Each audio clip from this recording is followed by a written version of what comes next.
A few days ago, Taylor Swift released a music video for her song Opalite with the same concept. Obviously, she was able to expand on the idea in ways that I couldn't because she has resources and money that I don't necessarily have access to.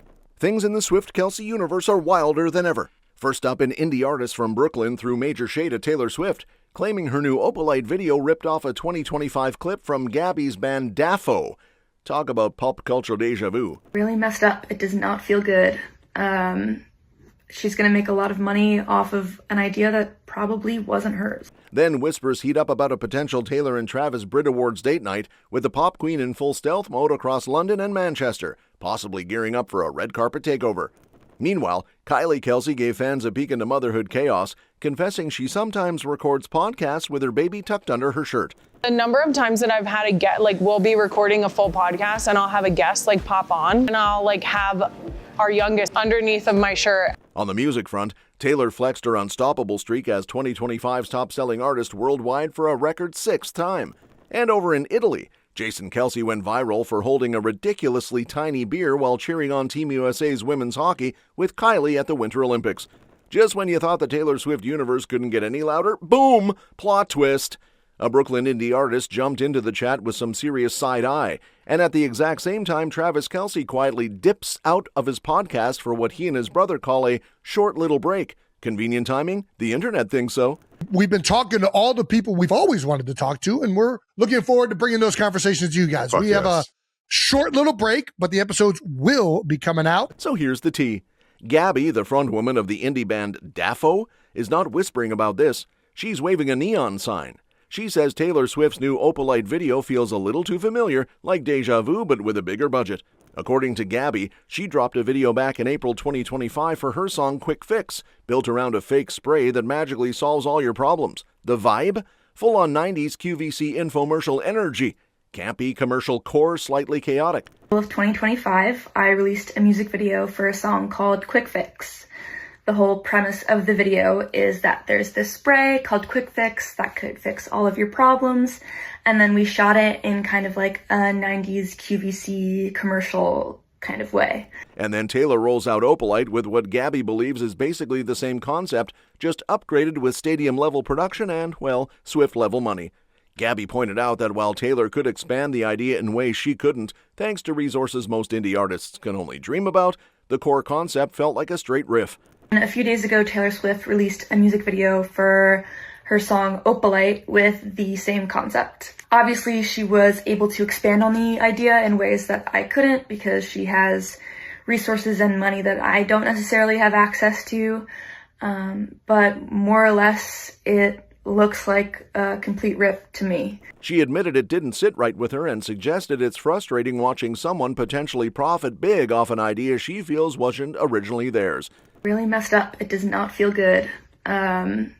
She's going to make a lot of money off of an idea that probably wasn't hers. She even lined up side-by-side clips so fans could play detective themselves. And trust me, Swifties and indie stans alike grabbed popcorn immediately. All these graphics that look really similar, and then there are other clips sitting at the table that might be a reach, but there's this other one of her sitting on the couch and turning off the TV. Taylor hasn't said a word about any of this, not a peep. Meanwhile, Travis and Jason step back from their podcast New Heights, calling it a brief pause. That tiny break? Oh, it launched wedding rumors into the stratosphere. Insiders are staying tight-lipped, but the timing has fans connecting dots like it's a conspiracy board. And now those same internet detectives are zooming their magnifying glasses all the way to London because whispers are getting louder about a possible Brit Awards date night. After keeping things relatively low-key post-Chief season, Taylor has been moving like a stealth mode pop ninja. Travis popped up at Super Bowl events and swung golf clubs like he was auditioning for the PGA Tour, but Taylor? Practically in witness protection socially. Professionally, though? Oh, she's still Thanos with a microphone. The global music industry just crowned her the biggest-selling artist of 2025. Again. That's 6 times total and 4 years straight at the top. Casual. Now here's where it gets juicy. Word is she flew into the UK with what insiders describe as an entourage so big it looked like a small traveling village. Over 20 people. That's not just popping by for tea. Sources say she's been tucked away in London and possibly heading to Manchester, which just so happens to be extremely convenient timing with the Brit Awards landing on February 28th. Coincidence? The internet laughs in synchronized unison. She's nominated, she's historically had love for the Brits, and she already snagged their global icon honor years ago. Add to that the fact that her team is allegedly scheduled to head home right after the ceremony, and fans are calling it suspicious in the most dramatic way possible. Like, nobody assembles the Avengers just to admire cathedral architecture. And what about Travis? That's the million-dollar question. The NFL calendar is clear, there's no game day excuse, and if this turns into their first big red carpet moment since the engagement, you already know cameras will combust. Especially after he dipped his toes into her music world by teaming up with DJ Chris Lake on that Opalite remix. The track shot to number 1 on iTunes, and insiders say Taylor has been hyping him up behind the scenes as her unofficial in-house DJ. He's been celebrating like he just won another playoff game. I genuinely can't do that much more of that. Yeah, bang. I'm a Swiftie now. While fans are busy tracking flights and decoding seating charts, over in Kelce land, things are gloriously chaotic in the most relatable way possible. Enter Kylie Kelce, who is proving that while some people juggle red carpets, she's juggling recording equipment and an actual human baby. During a recent episode of her podcast, she casually revealed that sometimes motherhood doesn't pause for production value. In fact, she admitted that she has straight-up recorded full episodes with her youngest daughter tucked under her shirt like a tiny, adorable podcast intern. No green room, no nanny swap, just vibes and a baby hitching a ride. Apparently, this confession came while she was in Aspen attempting snowboarding for the first time with Olympic athlete Jamie Anderson, because why not add learn extreme sport to the Mom of 4 resume? At one point, Jamie's daughter crawled under Kylie's shirt mid-conversation, and instead of panicking, Kylie basically shrugged and said that was pretty on brand for her life, according to insiders. She found the whole thing hilarious and admitted this is a regular occurrence when she's recording. Guests log on expecting hot takes and get surprise baby cameo energy.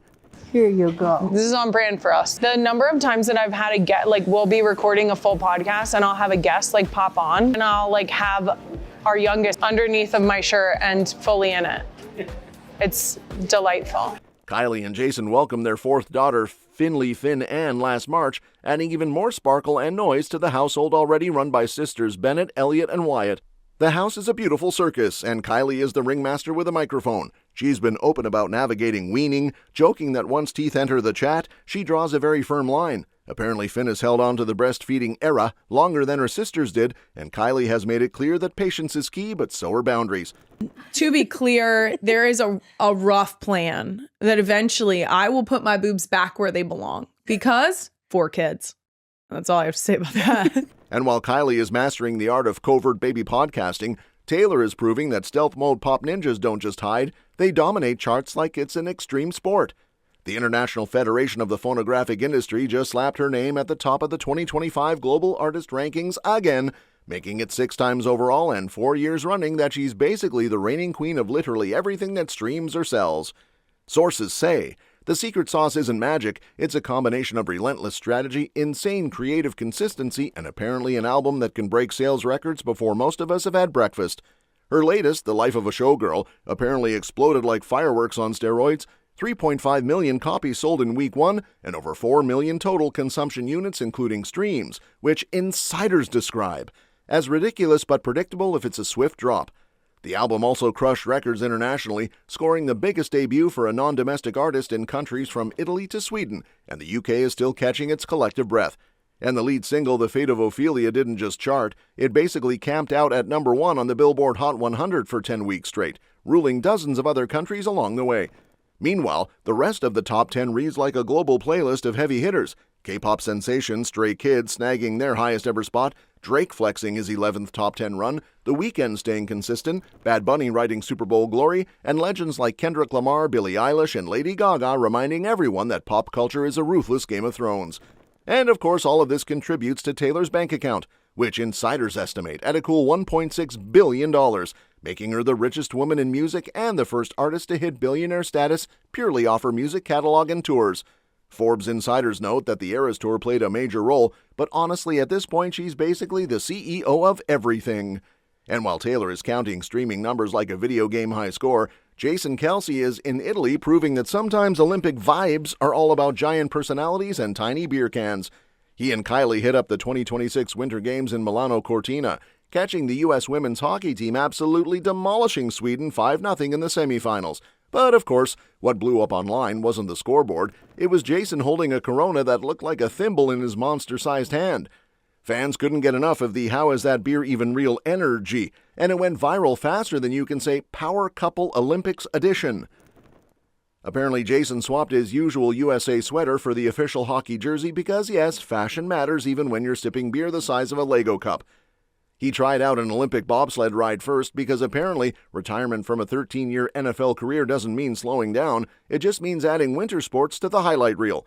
Fans are still chuckling over the fact that this isn't quite Andre the Giant meets beer can level, but the optics were wild enough to get memes rolling within minutes.